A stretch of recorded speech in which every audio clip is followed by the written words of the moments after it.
Yeah. I don't know what to ask. What do you want to know? I don't know.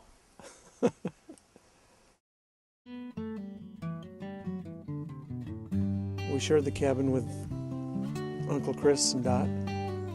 Chris really was building the cabin.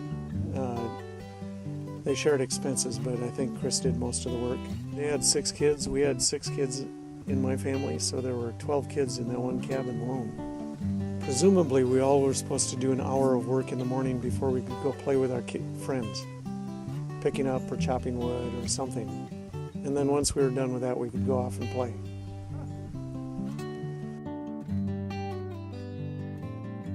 And we built the raft in between our 2 cabins.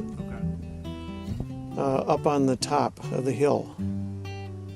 And once the whole frame and the floorboards were on it, well, you remember it was a pretty big raft. It was like 12 feet wide and, I don't know, 16, 20 feet long. It was a big raft.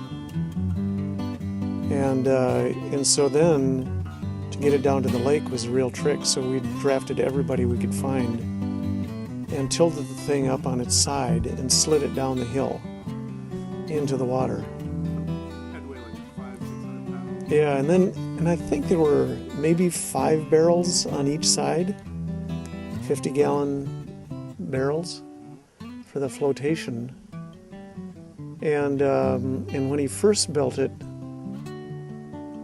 for sure we would sometimes put a motor on the back. He had a little section where a motor could go, and I wonder if he didn't even have a steering wheel at one time hooked up to it.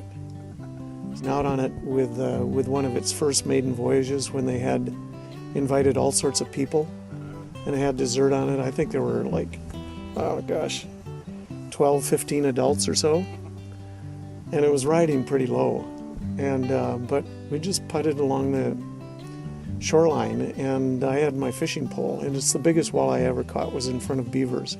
Okay. Yeah. On that raft. Yeah, probably 4 to 5 pound walleye. Huh.